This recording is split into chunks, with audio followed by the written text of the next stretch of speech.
আসসালামু আলাইকুম, বিসমিল্লাহির রহমানির রহিম। দর্শক দেখতে পারতেছেন ক্যামেরায় অনেক সংঘবদ্ধভাবে আজকে আপনাদের সামনে আসছি। এখানে কোনো গ্রাম যদিও নাই, ছেলেমেয়েরা কৃষিকে ভালোবাসে, অর্থাৎ আমাদের কৃষক ভাইদেরই ছেলে সন্তান এখান দিয়ে আসতেছে নিজেদের ক্ষেত দেখাশোনা করার জন্য। দলবদ্ধভাবে আমরা যেরকম ছোটোবেলা ঘুরতাম সে একই পর্যায়ে ঘুরে থাকে। অনেকে কি একসঙ্গে দেখা যায়, আমরাও কিন্তু যখন ছোট ছিলাম এরকম ঘুরছি। যাই হোক দর্শক, আজকে যে লোকেশনে আসছি উদ্দেশ্য যেটি বর্ণনা করতে চাইতেছি আপনাদের, এই যে বাদাম চাষ সম্পর্ক নিয়ে। আমরা অনেকেই বাদাম চাষ করি, সেই চাষ কারো শাওন মাস কারো সর্বনাশ, কিন্তু আজকে যে জমিতে দাঁড়াইছে এসে এই জমিওয়ালার কিন্তু শাওন মাস, অর্থাৎ এত ফলন।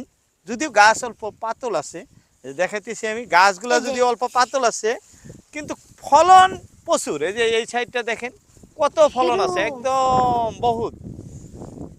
এক একটা গাছের যে সোপাগুলো আছে সেগুলোর ভিতরে কিন্তু অনেক পরিমাণে বাদাম আছে। যাই হোক, এই যে বাবু এদিকে একটা উঠাইছিল, কোনটা বাবু উঠাইছিল বাবু? দেখি, হা হা হা হা হা। যাই হোক, দেখছেন এদের সাহস, মানসিকতা খুব ভালো এদের। যদিও গ্রামের, এই যে দেখেন কত বাদাম ছিল এখানে, দেখেন।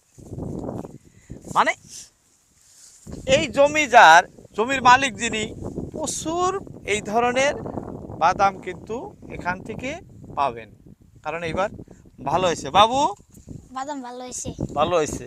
হ্যাঁ, এইখানে কয় বিঘা মাটি কাটছাও তোমরা বাদাম, তাই কও? 4 বিঘা মাটি আছে বাদাম করা। 4 বিঘা। হ্যাঁ, এগুলা বাদাম যখন তোমরা বেচো, কত টাকা কেজি বেচে তোমার মানে মুরব্বীরা কহরো তুমি? 180 280 করে বেশি।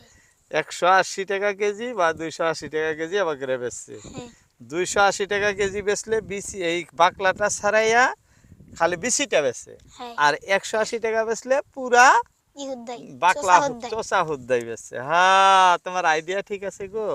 তোমরা সবাই পড়াশোনা করো কি? হ্যাঁ, হ্যাঁ, করি। সবাই পড়াশোনা করো। হ্যাঁ, কেরা কোন ক্লাসে পড়ো? 6 এ পড়ি। তুমি 6 এ। আমি 4 এ। তোমার নাম কও তো? মাজুম আলী। মাজুম আলী। কোন ক্লাসে পড়ো? 6 এ। তুমি কোন ক্লাসে পড়ো? আমি 4 এ। আমার নাম কুতুবউদ্দিন। কুতুবউদ্দিন। বাহ, সুন্দর নাম গো। আর তুমি? আমার নাম মফিজুল। মফিজুল। কোন ক্লাসে পড়ো? 4 এ পড়ি। 4 এ পড়ো। দর্শক, খুব ভালো লাগলো। অনেক সময় অনেক দৃশ্য অনেক জায়গায় ধারণ করি, কিন্তু এইরকম পরিবেশ কিন্তু পাওয়া যায় না।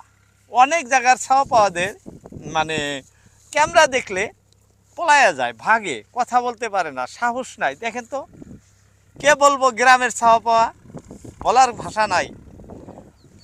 এরাই একদিন গ্রামের থেকে উন্নত মানে শিক্ষা করে বড় কিছু হতে পারে। যেমন বড় যে অফিসারগুলো হয় এদের মধ্যে থেকে, ডাক্তার ইঞ্জিনিয়ার যারা হয় এদের মধ্যে থেকে, কারণ এদের মানসিক বল খুব বেশি, শক্তিশালী, স্মৃতি শক্তিও ভালো, কারণ এই মাটির সঙ্গে মানে খেলায়া বড় হয়।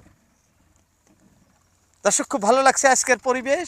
বাদামের বিষয়ে বলি না, বাদাম তো চাষ যেমনি হয়েছে খুব সুন্দর, তথাপি এদের সাথে মিলেমিশে আজকে এই চাষ দেখানোর মানে উদ্দেশ্যটা আমার ছিল যে কিভাবে এরা এই মাটির সাথে বড় হয় মিলেমিশে। যাই হোক, খুব ভালো লাগলো। হ্যাঁ, আজকে আর নয়, আবারও কথা হবে অন্য কোনো ভিডিওতে। আজকের মতো ইতি টানছি। কি বাবু, সবাই কি কবা? হ্যালো নাকি hi hello? Hi hello. Hi hello. আসসালামু আলাইকুম। আসসালামু আলাইকুম।